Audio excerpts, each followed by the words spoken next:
guys, and welcome to a Deck Tech here with Lano today, and we are going to be talking about Jund Midrange. So, Jund Midrange usually has a lot of very powerful creatures, very powerful removal, and a very strong mana base. Currently, in the current meta, we don't have the perfect land base, but we're going to do what we can do with what we have. So, as far as the lands that we have 2 basic mountains. We have 4 basic swamps, because we always want to Thoughtseize on turn 1 if we can, without shocking ourselves, because shock Thoughtseize is bad. We also have 4 Temple of Abandon for our Skylands. And into our Shocklands we have 4 Stomping Grounds, the green-red Shockland from Gatecrash. We also have 4 Overgrown Tombs. 2 of them that I'm glad to say I have are original Ravnica ones. Those are from Return to Ravnica if not. We also have 4 Blood Crypts from Return to Ravnica, the red-black dual land. And then into our spells and removal, this deck runs a lot of removal, so I can remove, say, from turn 2 to turn 6, 7 until we can get our big bombs out like Stormbreath Dragon and Desecration even. So we run a playset of Abrupt Decay to remove things like Voice of Resurgence, Advent to the Worm tokens, things like that, small creatures that we don't really want to deal with early on, so we can just get into our bigger drops. So we run 4 of those. We also run 4 Hero's Downfall. Hero's Downfall is a very powerful card in the current meta. It allows you to get rid of any planeswalker, any troublesome creature, other than what I've noticeably seen with this card is you can't get rid of Fiendslayer Paladin. That's what one of the cards later on is for. So those get rid of, say, things like Elspeth, Jace, and other pesky planeswalkers. Then we have 4 Putrefies. Sorry for the Japanese cards, guys, if you don't know Japanese or whatever. Putrefy destroys a targeted artifact or creature for 3 mana. This is very good against the mono black deck when they use Whip of Erebos to bring back Gary or Grey Merchant. And it's just a good 3-drop removal spell. So we run 4 of those. Now into our bombs. Very powerful card in this deck is Desecration Demon. It's a 4-drop 6/6 flying demon. That your opponent may sacrifice a creature at the beginning of the combat step to tap him and put a 1/1 counter on him. So it is a downside. Your opponent can, to an extent, control him, but he's still a very, very powerful card, and he works well in this deck. As far as mana fixing, I decided to run 4 Sylvan Carridids. These are all the promo ones, which I'm glad to have. There's 0/3 Defender Hexproof that allows you to tap an out of mana of any color to your pool, so it's basically birds for 2 that has a higher toughness and isn't flying. Another big bomb is Stormbreath Dragon. It's a 5-drop mythic from Theros. It's a 4/4 that has protection from white and it has flying and haste. For 7 mana, you can Monstrosity it for 3. When it becomes monstrous, you get to put 3/1 counters on it, and he deals damage equal to the number of cards in your opponent's hand. So he comes in, swings, does 4 damage at the very least. He can get downfalled or putrefied or whatever, but he still comes in and it forces a removal spell out of their hand, or stays around and hits them for games. So we run 3 of him. Another big bomb in this deck is Scavenging Ooze. So since we're running a lot of removal, I figured 2-drop that can gain me life and get really big really quick is just a really good card. It's gone down in price lately, but it's a very good card for Jund, because Jund relies a little bit on the graveyard, especially this deck in general. So yeah, this is a very good addition to this deck, and I believe that it can win games. I've seen it win games before, and it just gets big really quick and can stabilize your life total, so I like it. Next, like I was talking about, what Putrefy doesn't hit and Hero's Downfall doesn't hit is Fiendslayer Paladin. So Mizzium Mortars does. we have our Sign Museum orders here from Noah, the artist. And so for 2 mana, you can deal 4 damage to a target creature or you don't control, or for 6, 3 red and 3, you can overload it and deal 6 damage to, or 4 damage to all creatures. So it removes Fiend Slayer Paladin because it hits everything on the field. So board effects, always great. We also have 2 Thoughtseize for hand disruption, you know. So it's a 1 mana, target player reveals his or her hand, and you can choose an online card from it and force them to discard that card. And you also lose 2 life. So, I mean, you pay 2 life for it, but you're going to get back the Scavenging Ooze anyway. So, disrupting their hand can always be good. And pushing creatures out of their hands that you don't want to deal with your, if you don't have a removal spell, is a very good tactic. As well as, you know, forcing creatures out of their hand forces them to want to worry about your Scavenging Ooze because you're going to be eating their creatures anyway. So, I run 2 of those in this deck.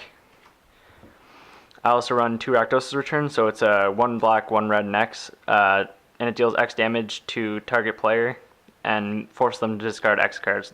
The problem with this card that I've seen is that your opponent gets to choose the cards that they discard, so often they keep removal, or they keep their bomb in their hand, so that they can just push through damage or come back in the game. So like Archangel of Thune is often kept in the hand, or if you're playing against controlled Sphinx's Revelation, or things like that. But it's still a really good card if you're playing against aggro, or if you're playing against really heavy control decks that you just want to get rid of their whole hand and leave them with nothing. So, very powerful, and I enjoy it.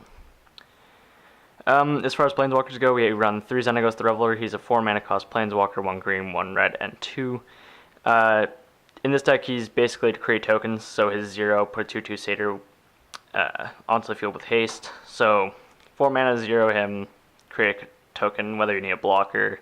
He stalls time using the Satyr tokens, or if you need mana or mana fixing, he creates red and green mana equal to the number of creatures you control. So for 4 mana with 3 loyalty, he's not bad. And if you can ever get him to ult, like, I mean, putting the top 7 cards of your library and any lands or creatures into play is just amazing. Like, especially if you hit 2 or 3 demons or a Stormbreath Dragon or an Ooze.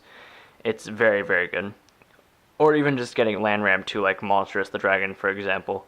So he's a very good Planeswalker. I run 3 of him because consistency is always nice. And for the last Planeswalker, we have 2 Vraska the Unseens. In this deck, she seems a little bit slow, and I'm trying to find a replacement for her. But for now, she's a very good Planeswalker. I mean, for her cost, she's 5 for 5 loyalty. And she comes in and destroys a target permanent. Like, I mean, she's a 5 mana, destroy something, and then she usually leaves the field. But for now, she's really good. I'm hoping to replace her with Mogus, the god, in the next set, because he just seems better. But Vraska for now is good, especially if you're running against aggro decks. You're like, put her in, plus if you want to kill her, whatever. If not, she becomes a threat, because assassin tokens just win you the game. So that's my Jund Midrange deck for this week. I'll be back in a sec to show you the sideboard. Hello guys, Thanks. I'm back with the sideboard for the Jund Midrange deck. There are 2 sides to the sideboard. There's one that deals with control decks and making sure that they can't get rid of our bombs, our creatures, the important cards in our deck. There's also a sideboard for aggro, like mono red, mono blue, things like that, that just removes their creatures early on so they can't push through enough damage to kill us in the early games so we can get our cards out later on and hopefully win the game. So we run one of Slaughter Games. Slaughter Games is a 4 mana, 1 black, 1 red, and 2 card that can't be countered. One of the uncounterable cards from Return to Ravnica. You name an online card when it comes in, and you search your opponent's deck, graveyard, and hand, which, again, looking at their hand, a good thing, and search their hand, library, and deck for the named card, and exile all copies of it. So this gets rid of any bombs, such as Master of Waves, Thassa, Jace, Elspeth, Voice of Resurgence, things like that. It gets rid of annoying cards. Sylvan Caryatid, if they don't have one on the field already, if you want to just get rid of their blockers, if you're running like an aggressive kind of red-black kind of deck. But in this deck, it basically removes things that remove our things, so we run one of them. We also run 3 Duress because looking at your opponent's hand is always nice, having information. So Duress is a 1 mana cost card that lets you look at your opponent's hand. I suggest when you're using cards like this, or again with Thoughtseize, that you have a pen and paper on you, or ask a judge for one. Basically, this card lets you look at your opponent's hand and pick a non-land, non-creature spell from their hand and make them discard it. So, again, this card's mainly to look at their hand and see what you're dealing with. If they have a non-land card, it's always good to make them discard it. So it's just basically more hand removal and control. You'd often play that, and again, Thoughtseize basically the exact same thing, except you can get rid of creatures with this. You run these mainly against control decks so that you can make sure that they don't control you, I guess, for lack of a better word. We also run 2 Pithing Needle. They're 1 mana cost artifact. When it comes in, you name a card. The named card can't activate its abilities. So, if you do this to a Planeswalker, that Planeswalker is completely useless for the rest of the game. So this is a really good way to get rid of Jace. If you're playing against a similar deck like this, Vraska, Xenagos, anything like that, like any Planeswalker in Standard that's giving you trouble, Pithing Needle or Pithing Needle will give you the answer.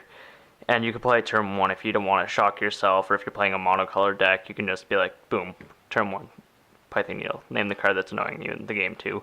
So we run 2 of these because they're really good ways to deal with Planeswalkers, and cards like Fleeceman Lion that become monstrous and we can't deal with them.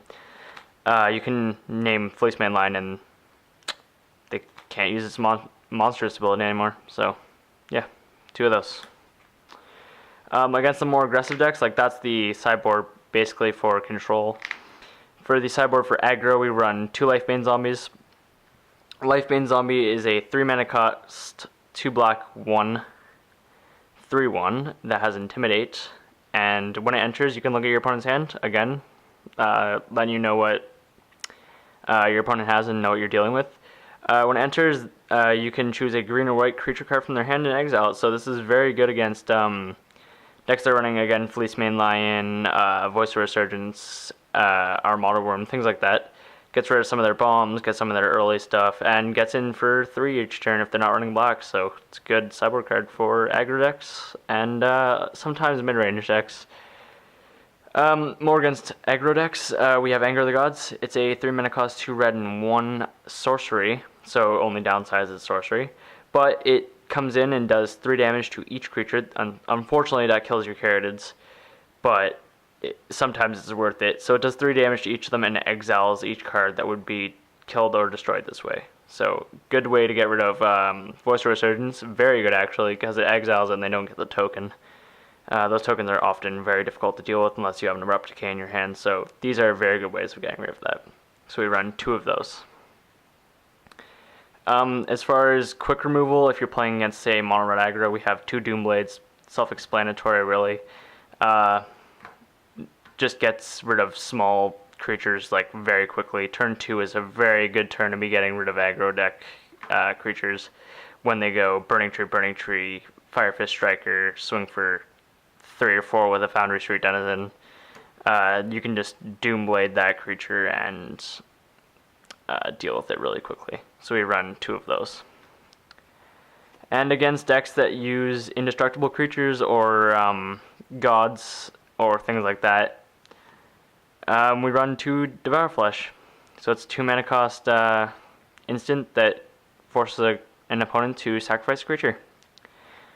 So this also gets rid of Carrotids because it forces the player to choose the creature. So if you wipe their board and Carrotid's still there, you're just like Devour Flesh and gets rid of their mana source. So if you want to make sure your opponent doesn't have their land sources or their proper mana sources, Devour Flesh is a very good card for that. Thank you guys for watching, and I hope you guys enjoyed this video. Thanks.